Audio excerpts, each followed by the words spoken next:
এই সাঁতরাগাছি ব্রিজের তলা দিয়ে এলাম, সাঁতরাগাছি স্টেশন থেকে যাচ্ছি। বাবা কাদা যা হয়েছে না, ভয় লাগছে। পা জোরে ব্রেক মেরেছি, ফোরকে এলাম ধাপাস, কাদা একদম মোটা স্তর পড়ে আছে।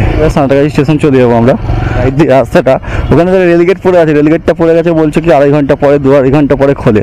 1.5 ঘন্টা কোনো সময় 0.5 ঘন্টা। এই দেখো কি অবস্থা রে বাবা, এইসব জায়গায় যেতে ভয় লাগে। এবার এখান থেকে ইউটার্ন নেবে, কেস দেবে। দেখো সাঁতরাগাছি স্টেশনের ওখান থেকে যাবো। এই হচ্ছে বাঁদিকে সাঁতরাগাছি স্টেশন। তোমার স্টেশনটা দেখাই তাই আমি চলেই যাই, ঠিক আছে। বাঁদিকে সাঁতরাগাছি স্টেশন, এই হচ্ছে স্টেশন। আমি এখানে অনেক সময় আসি, কারণ এটা আমার রেগুলার জায়গা। অনেক এখানটা বর্ষাকালে ভালোই জল জমেছিল, এখন বর্ষাকালটা চলে গেছে। এখন অক্টোবর মাসের প্রথম দিক, ফার্স্ট উইক, তাই জল তাও একটু একটু জল দেখতে পাচ্ছ, আন্ডারপাসে জল। কি অবস্থা, এটা কি 6, 7, 8 নম্বর সাবওয়ে, আন্ডারপাসটা পুরো জল হয়ে আছে। তাহলে বর্ষাকালে কি হবে। এটা NH6 খুনা হাইওয়ে, ন্যাশনাল হাইওয়ে বলতে পারো। স্টেশনটা স্কিপ করতে চাইলে ওপর দিয়ে আসবে। আমি তোমাদের এখানটা দেখানোর জন্য চলে এলাম। স্টেশনটা বেশ বড় সড়ো হচ্ছে কিন্তু, আর এই যে 6 লেনগুলো হেভি হচ্ছে। এখান থেকে বাস আসছে, আর এইখানটা করে সাবধান, এখান থেকে ডান দিকটা হুস করে গাড়ি ঢুকে, হ্যাঁ সাবধান। আর তার ডান দিক থেকে আসছো, বাঁ দিক দিয়ে হুস করে গাড়ি ঢোকে, সাবধান। এরা উল্টো দিক থেকে আসছে কেন রে ভাই। এই আরেকটু গেলে বাঁদিকে সুন্দরপাড়া, আমি সুন্দরপাড়ায় ঢুকে যাবো, ঠিক আছে। এগুলো উঠবে না যখন আর রাস্তার কাজ শেষ হবে।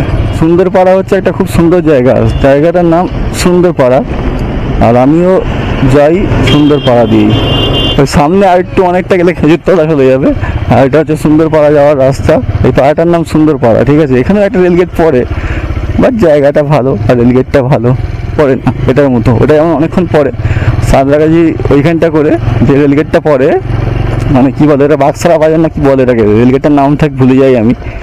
তো ওই রেলগেটটার নাম কি তোমরা যারা জানো বলবে। আমি পিছন দিক দিয়ে যেটা এলাম, যেখান দিয়ে এলাম আর কি। এই হচ্ছে সুন্দরপাড়ার রাস্তা। রাস্তাটা খুব সুন্দর, দেখো তোমরা দেখলেই বুঝতে পারবে সুন্দরপাড়ার রাস্তাটা কত সুন্দর।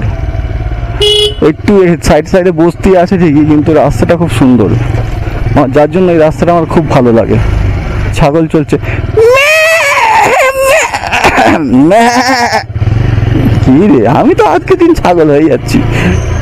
তোমাদের সাথে এত কথা বলে বলে বলে বলে বলে বলে আমার গলা শুকিয়ে গেল গো। তো যাই হোক, এখানে অনেক টোটো চলে, ঠিক আছে। ন্যাশনাল হাইওয়ে দিয়ে শর্টকাট দিয়ে যদি তোমরা চুনাভাটি যেতে চাও বা আন্দুল রোড যেতে চাও, এই রাস্তাটা ধরতে পারো, ঠিক আছে। এখানে রেলগেট পরে মৌখাল বলে, মৌখাল দিয়ে যাবো আমি। মৌখাল জায়গাটা খুব সুন্দর লাগে আমার। খাল, মৌখাল জায়গাটার নাম কেন খোঁজে জানি না, কিন্তু মৌ আছে, খাল আছে, দুটোই আছে। মৌখাল ভালো লাগে আমার। মানে অ্যাকচুয়ালি জায়গাটা বলতে কি, রেল লাইন ধার দিয়ে যে রাস্তাটা থাকে না, এটাই আমার ভালো লাগে। এই রেল লাইন ধারে রাস্তার ধার দিয়ে সুন্দর। এই রাস্তাটা আগে আরো ভালো ছিল, এখন গিয়ে গিয়ে গিয়ে গিয়ে খেতে গেছে। আগে একদম স্মুথ মাখনের মতো রাস্তা ছিল, বাইক সাঁসা সাঁসা সাঁসা সাঁসা করে যেত, আর নো ব্রেক। এখানে কোনো ব্রেক, মানে নো ব্রেক বলছি, বাম্পার, নো বাম্পার, আর সাঁসা করে যেতাম, ভালো লাগতো। জোরে যাওয়ার জন্য না, আমি খুব বেশি গাড়ি চালাই না জোরে। এখান থেকে ভালো রাস্তাটা আবার এরকম পরিষ্কার রাস্তা ছিল পুরো রাস্তাটাই, এখন একটু খারাপ হয়ে গেছে। লাইন ধার দিয়ে যাচ্ছি, রাস্তাটা কি সুন্দর দেখো তোমরা। তোমরা নিজেরাই দেখে বলবে যে রাস্তাটা সত্যি সুন্দর নাকি সুন্দর নয়।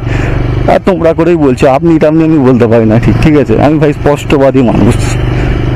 এই যে রেল লাইন ধার দিয়ে যাচ্ছি, পাশে সব রেলের ফ্যাক্টরি ট্যাক্টরি রয়েছে সব, মানে রেলের ব্যাগান ফ্যাগান কী সব করে, পটি পয়সা করে, কি ঠিকঠাক করে সব হয়। রেলের তো পটি পয়সা করতে হবে, এত যে আমরা হাঁকছি রেলে গিয়ে, রেলে যাওয়ার সময় সেটা পয়সা করতে হবে। এইখানেই কোথাও পিট লাইন আছে, সেখানে পয়সা করে, ঠিক আছে, মৌখালের কাছে। তো এই যে এই রাস্তাটা খুব সুন্দর, দেখো তোমরাই দেখো রাস্তাটা কতটা সুন্দর লেভেলের রাস্তা। সবচেয়ে ভালো লাগে অন্ধকারে আসার সময়, আর শীতকালে পুরো কুয়াশা থাকে তো, আর অন্ধকার হেভি লাগে। আমি একা যাচ্ছি এরকম মনে হয়, রাত্রে যখন কাছ থেকে বাড়ি ফিরি শীতকাল দিকে, এই রাস্তা দিয়ে যখন যাই না, আমার হেভি লাগে ভাই। কারণ অন্ধকার থাকে, আবার কুয়াশা পড়ে যায়, আবার পুরো কেউ নেই, রাস্তা ফাঁকা শুনশান, আমি যাচ্ছি একা একা। দাদু কোথায় যাচ্ছ গো, যা শুনতে পাইনি। গেট খোলা থাকলে আমার ভাগ্য ভালো, একদিনও খোলা পাইনি, একদম গেট পড়ে আছে। আমার বাইক এমন যে ঢোকে না। চলো একটু দাঁড়াই এখানটা করে, ছাওয়াতে। ওখানটা দাঁড়াবো না, ছাওয়াতে দাঁড়াবো। এই শ্মশানটার কাছে আমি দাঁড়াই সবসময়, আমার শ্মশান ভালো লাগে, কত ছাগল আছে। এই মন্দিরটা হচ্ছে শ্মশানকালী মন্দির, ঠিক আছে। দাঁড়াও এখানটা করে, এখানটা সাইডে দাঁড়াই, রেল লাইন খুললে যাবো। চলো টাটা, হয়তো 10-15 মিনিটে খুলে যাবে। চলো টাটা।